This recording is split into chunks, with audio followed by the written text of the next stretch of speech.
Look at the archetype. He has Naya Blitz with an exclamation point. Your favorite thing, an exclamation point. They are, and I love it. All right, so I'm pretty excited. Forrest Mead has a little bit of an inconsistent Jund deck. It's not that focused, so I think this could be a very tough matchup for him. Yeah, as opposed to like your normal Jund deck or your normal Junk Reanimator deck, he's trying to do both, which is going to leave him a little bit unfocused, maybe stumble around, maybe draw the wrong half of his deck. You know, something like that can't happen. And when you're playing a Naya Blitz, that's not good. Oof, he did just roll Snake Eyes. Oh, look at Forrest, real tough guy, just rolls the one die. I've tried that before. It's backfired. I mean, I like the guy's shirt. He's also playing with Liz Nugent's amazing penguin sleeves.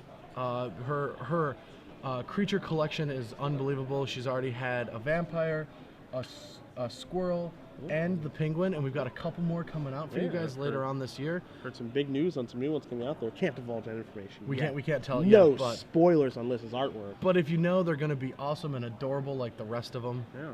I've got the penguin box and the penguin sleeves at home. Normally, Brad, when I play, I take the sleeves, I play them for one turn, I just throw them away.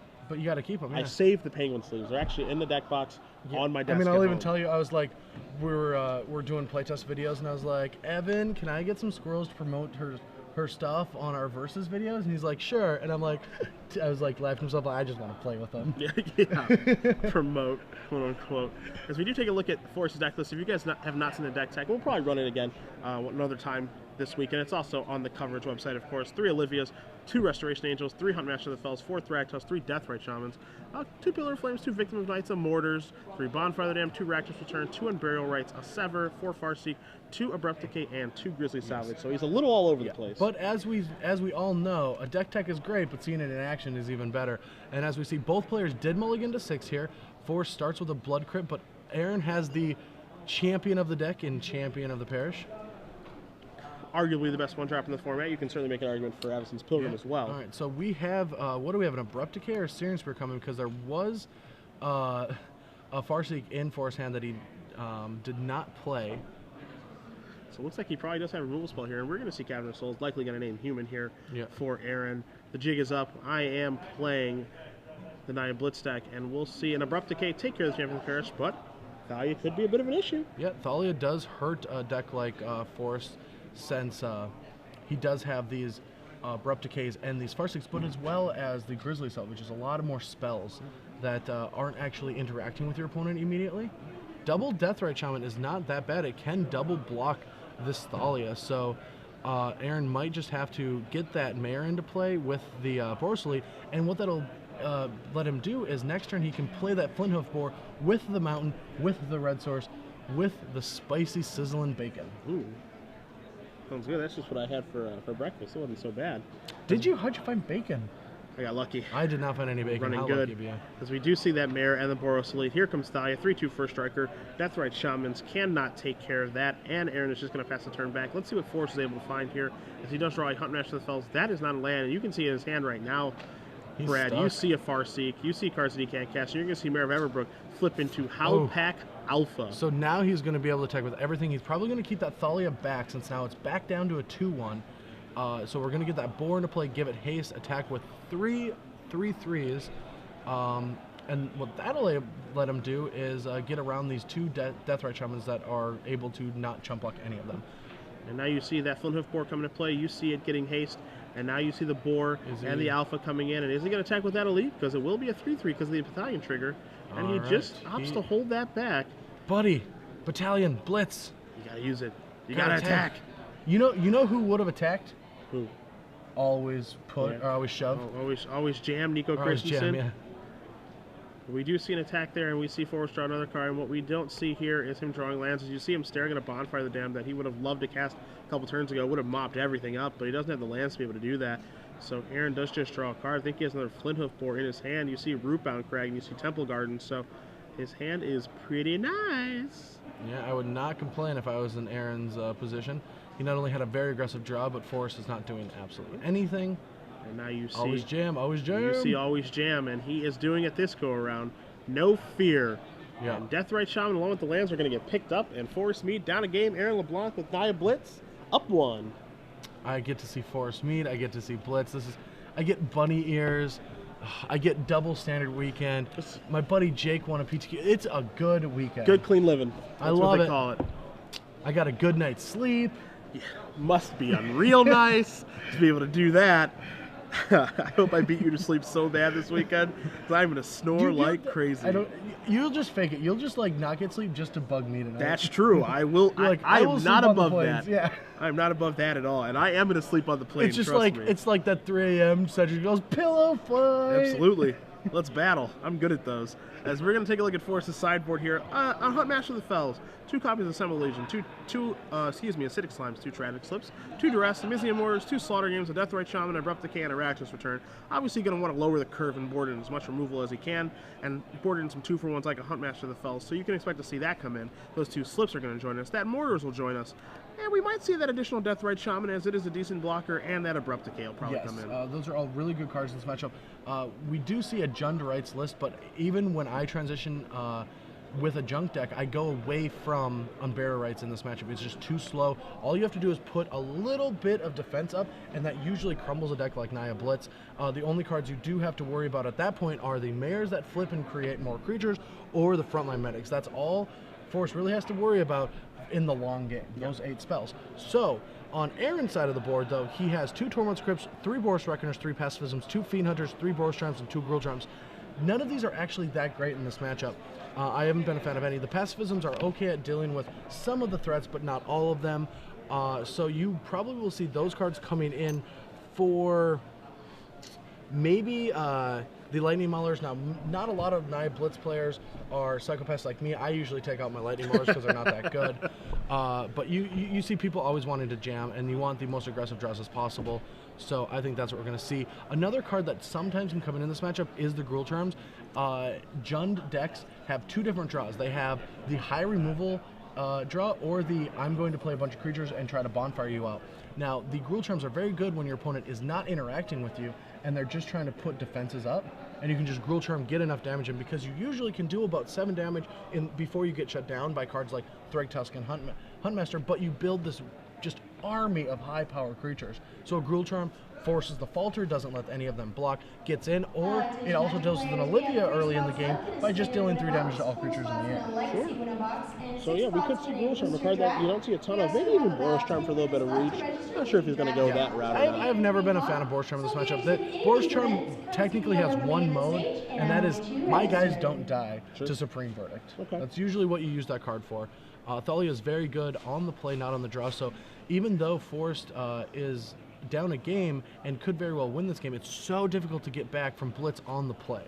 One thing that's also interesting here, if you're Aaron, you only saw 2 Deathrite Shamans and an Abrupt Decay, so you're probably assuming that Forrest is playing a Jund deck. It's very easy to make that assumption. Or, I mean, he could just be a failed junk deck, too. That's true, too. So, he's not really sure, unless he, maybe saw the deck or knows Forrest or something like that, maybe he's sat next to him a round or two. He might not have an idea of what he's playing against. Yeah. His strategy's still going to hold the same. The Naya Blitz deck is always trying to take the opponent from 20 to 0 as fast as possible, but it can influence his sideboarding because he didn't really see anything game 1. Yeah, that's very true, and I think that's a great place to be in a Gruul Charm.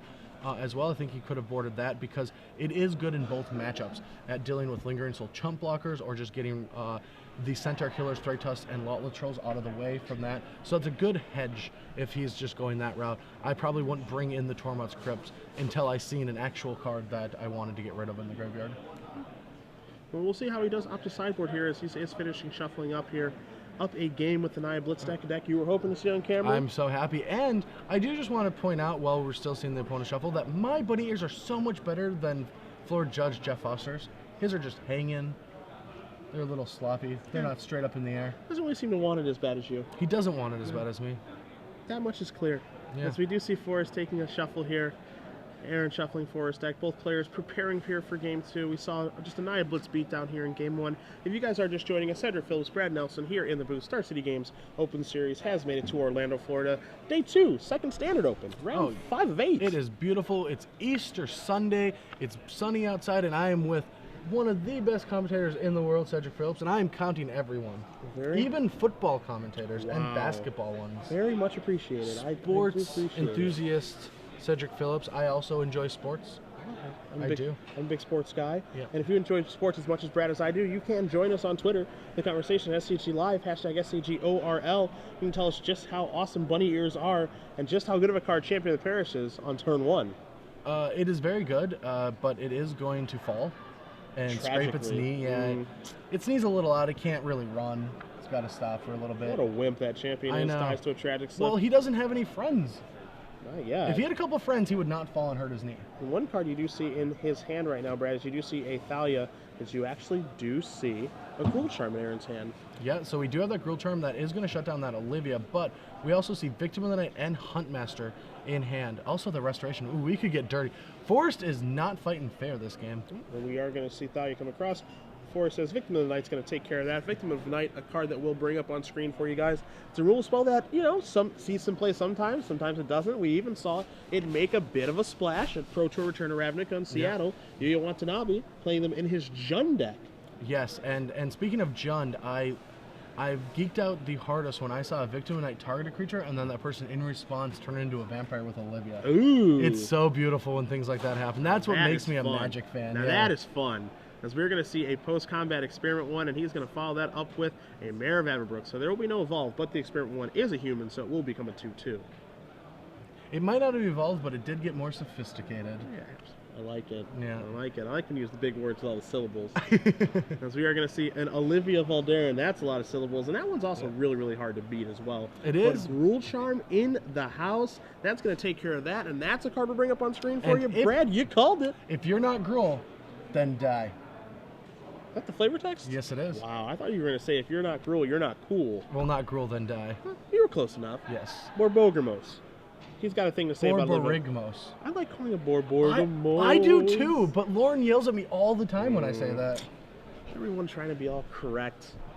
All right, I like to call him an Enrique Iglesias single. all right. Borborgamos. So, despite our, Borborgamos talk, this board is really bad. Aaron is going to have to find maybe that extra Gruul Charm, maybe flip that Mare and try to build that way. We do see a Lightning Mauler and some Evolve, so we can just send our team, which would make the Thragtusk have to trade. Now, this is a very good decision because Aaron does not know that Forrest has a Restoration in his deck and hand. Yeah. Maybe if I was Forrest, I might not even block there. That Thragtusk is... No, that Thragtusk should die right now. Yes. By my math, as that is a 3/3 yes, Experiment 1 from the counter plus the Mare. So we will stop that. There we go. So we fixed that really quickly here. Beast token will come into play. Our game state is correct. Jerry Thompson. Blasphemy. Jerry Thompson in the house. That is not a Brad Nelson token. What is Forrest doing? I think Forrest knows that you're watching. Can I go take him one? No? Is that okay? You gotta stay here. The Sorry, director's man. shaking his head. As we are going to see a Farseek here from Forrest. Maybe regretting that block in the Experiment 1 now. We're not sure. Good has been announced. Good. Brad, I thought we were friends. Brad a little bitter seeing the Jerry Thompson token out there. Jerry secretly at home watching, probably pretty pleased with what he's done. Jerry is a Slumlord Rat token. He is... Wow. That is not an insult. I'm saying all of them. Wow. Now, shh. He is Lingering Souls tokens, Okay. but he is not a Beast token. And now Jerry's off the screen. Now we're just back to a regular Beast token. Is that a fair compromise? Yes, that is fine. All right. All right. Forrest going down to 18, and with one Restoration Angel in hand, he's going to pass the turn. The Farseek does keep the Mare down, but he's going to have to find either a Mizzy Mortars or a Bonfire really quick here. He needs a way to clear off this board here because this is where Naya Blitz really does start working well together. This is a deck that it does have powerful cards on its own, but it works. The deck works together very well in tandem, as you're going to see a Fiend Hunter take care of the Beast token here. That's not something you can Restoration Angel. But I think he's going to be able to get that Mare off the board. Who plays around rest? Oh, he doesn't. I would have slowed down. I think he snapped that Restoration off a little too fast because he might have attacked with that Mare. Either way, it's going to eat that Lightning Mauler. Experiment 1 does come across for 4 points of damage, and Forrest is just going to have to pass the turn. We're going to see Howlpack Alpha join the party. Humans won't get any bigger, but Wolves and Werewolves will, as Aaron does draw a Gruul Charm again. So that is a really nice card. Yes. It's a nice hedge. Yeah, it is very good. I think what I would do on this board, though, is maybe just play that Mare. It is not lethal yet. He doesn't have, but he does know that Forrest did not draw a spell, because if he did, he would have killed something. That is a very obvious thing when your opponent has, when you have a Mare and your opponent just says go after drawing a card, it is a land.